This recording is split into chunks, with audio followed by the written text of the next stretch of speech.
11 střel za 35 minut hry.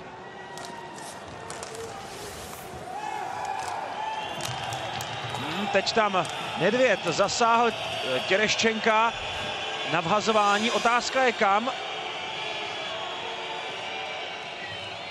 Rusové jsou přesvědčeni o tom, že trefil ruského centra do choulostivých pánských míst.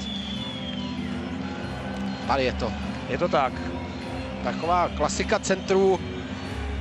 Se chtějí pomstít, nebo když chtějí udělat nějakou rošťárnu. Nepřijde mi, že by to Petr Nedvěd tentokrát udělal úmyslně, ale v každém případě tohle bolelo.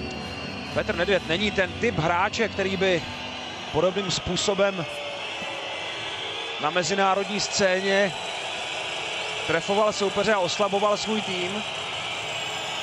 Porada rozhodčích, jestli někdo neviděl ten zákrok na Bully.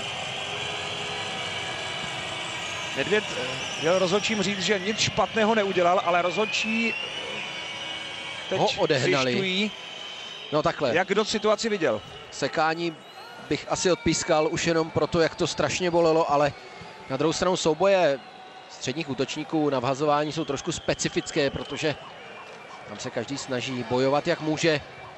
A málo kdy si něco odpíská. Tereščenko už je jakž takž v pořádku a střídání na obou stranách.